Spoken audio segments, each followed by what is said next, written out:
नमस्कार, स्वागत है आपका। आप देख रहे हैं द न्यूज और मैं रानी गुप्ता आपके साथ। लोकसभा चुनाव के नतीजों के बाद से ही यूपी बीजेपी में लगातार सियासी हलचल तेज है। ऐसे में कई सारी खबरें सामने आई, जिसमें से ये भी कहा गया कि सीएम योगी आदित्यनाथ को उनके सीएम पद से हटाया जा सकता है। लेकिन अब इन सभी सियासी हलचल के बीच खुद जो उत्तर प्रदेश के बीजेपी अध्यक्ष हैं भूपेंद्र चौधरी, उनका बड़ा बयान सामने आ गया है और उन्होंने ये बताया है कि क्या वाकई में इन खबरों में कोई सच्चाई है या नहीं, क्या सीएम योगी को उनके पद से हटाया जाएगा या नहीं।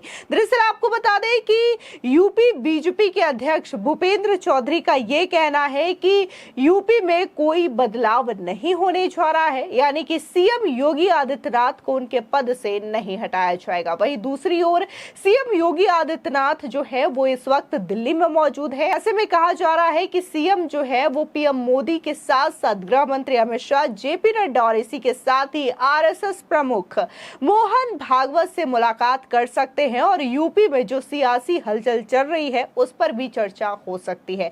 बता दें, लोकसभा चुनाव के नतीजों के बाद यूपी बीजेपी में लगातार हलचल देखने को मिली। पिछले काफी दिनों से यूपी बीजेपी में तथाकथित आंतरिक कलह की खबरें भी सामने आ रही है। माना जा रहा है कि हाईकमान यूपी का मुख्यमंत्री बदलने जा रही है, जिसे लेकर यूपी बीजेपी के कई नेताओं का दिल्ली दौरा भी जारी है। वहीं अब यूपी के सीएम बदलने की चर्चा पर प्रदेश अध्यक्ष भूपेंद्र चौधरी ने भी सटीक जवाब दे दिया है। दरअसल राजस्थान के जयपुर पहुंचे यूपी बीजेपी अध्यक्ष भूपेंद्र चौधरी ने मीडिया से बात करते हुए यूपी में चल रही गहमा गहमी के बीच बड़ा बयान दे दिया।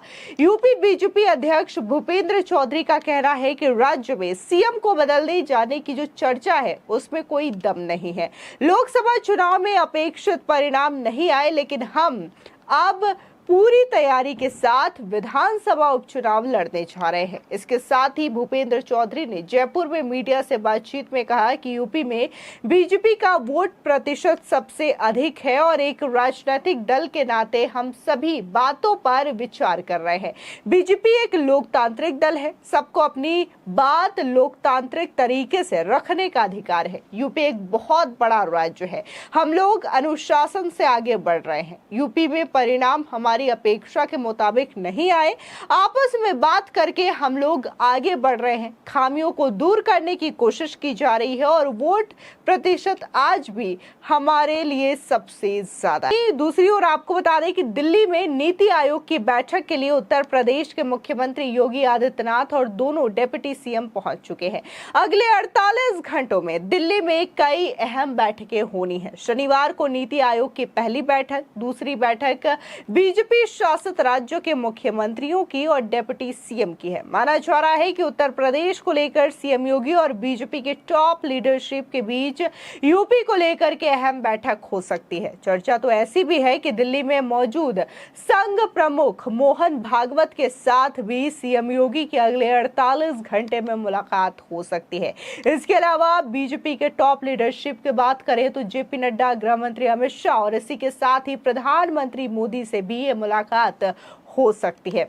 बता दें कि वहीं दूसरी ओर यूपी बीजेपी में चल रही सियासी हलचल पर सपा मुखिया अखिलेश यादव लगातार तंज पे तंज कसते हुए नजर आ रहे हैं। यूपी बीजेपी में चल रही रस्साकशी पर अखिलेश यादव ने तंज कसते हुए कहा कि केशव प्रसाद मौर्य दिल्ली की वाईफाई के पासवर्ड हैं और वो मोहरा बन चुके हैं। अखबार की कटिंग लगाकर जातिवादी होने का आरोप लगाते थे।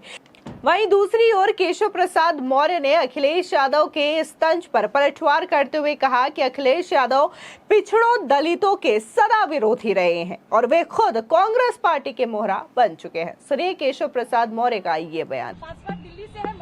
देखिए, श्री अखिलेश यादव जी पिछड़ों के, दलितों के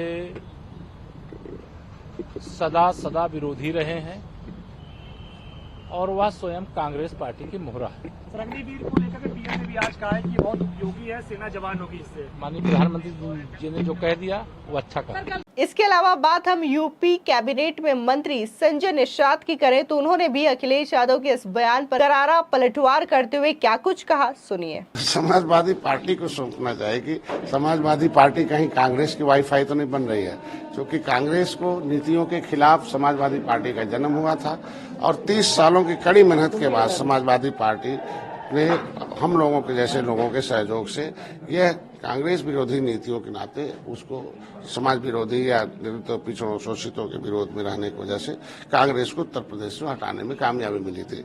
लेकिन आज के दिन में अब मुलायम सिंह है नहीं, अब वाईफाई बन गई समाजवादी पार्टी और कितना अपना हरा भरा खेती कांग्रेस से कटवाना चाहती है वो समाजवादी पार्टी के ऊपर है। आप हमेशा अपने ऊपर विचार करना कम से कम तो बेहतर पड़ा है। साथ ही बीजेपी के नेता अरुण सिंह का बयान भी अखिलेश यादव के इस बयान को लेकर के आया है। उनका कहना है कि अखिलेश यादव और इंडिया अलायंस ने किस तरीके से चुनाव जीते हैं ये सभी के सामने है। कैसे झूठे वादे किए गए, कैसे संविधान बदलने के झूठे दावे किए गए। काट की हांडी एक बार चढ़ती है, बार बार नहीं चढ़ती है। सुनिए अरुण सिंह का ये बयान। देखिए, अखिलेश यादव जी को समाजवादी पार्टी और कांग्रेस को भ्रम है। झूठ फरेब बोल करके कुछ सीटें लोकसभा की प्राप्त किए हैं और संविधान खतरे में है यह बोला। उसी के साथ साथ हर महिला को 1 लाख रुपए देंगे।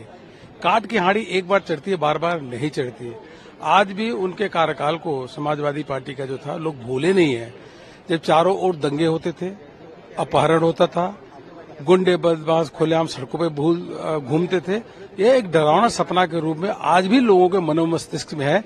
इसे समाजवादी पार्टी और कांग्रेस का उत्तर प्रदेश से धीरे धीरे सफाया हो जाएगा। आपको बता दें कि अपनी समीक्षा के दौरान सीएम योगी ने 7 जुलाई से कल तक लखनऊ में पिछले 20 दिनों में राज्य के सभी 18 मंडलों के सांसदों, विधायकों और एमएलसी से मुलाकात की है। सीएम योगी ने उन्हें विकास गतिविधियों को उजागर करने और विपक्ष की अफवाहों का मुकाबला करने की सलाह दी है। नेताओं ने इन बैठकों में अपने निर्वाचन क्षेत्रों में मुद्दों और अपेक्षाओं को मुख्यमंत्री के सामने खुलकर रखा। सीएम योगी ने अधिकारियों को हर इलाके के लिए क्षेत्रीय विकास की नई रणनीति बनाने के निर्देश भी दिए हैं। बता दें कि सीएम योगी ने इन बैठकों के दौरान आगामी 2027 विधानसभा चुनावों के लिए एक मंत्र भी तैयार किया है, जिसमें कहा गया है कि पार्टी के कार्यकर्ता संचार, सक्रिय जुड़ाव और सोशल मीडिया पर ध्यान दें। सीएम का निर्देश है कि युवा और महिला संगठनों से जुड़े युवाओं को बिना किसी रिश्वत या जाति, धर्म या पंथ के आधार पर भेदभाव के सरकारी नौकरियों के निष्पक्ष प्रावधान के बारे में बताएं और आगामी विधानसभा चुनावों की तैयारी अभी से शुरू कर दे। अगर कोई अधिकारी सरकारी कल्याणकारी योजनाओं को लागू करने के लिए अनिच्छा दिखाता है तो लिखित शिकायत दर्ज करें, उचित कार्रवाई का आश्वासन दे। यानी कि सीएम योगी ने न सिर्फ लोकसभा चुनावों को लेकर के अपनी समीक्षा रिपोर्ट तैयार कर ली है, बल्कि जो विधानसभा के उपचुनाव होने हैं इसकी भी तैयारी की है और साथ साथ 2027 में जो विधानसभा का चुनाव होना है इसके लिए भी पूरी तरीके से कमर कस ली है। फिलहाल इस पूरे मामले को लेकर के आपकी क्या राय है, हमारे कमेंट सेक्शन में जरूर बताएं। धन्यवाद।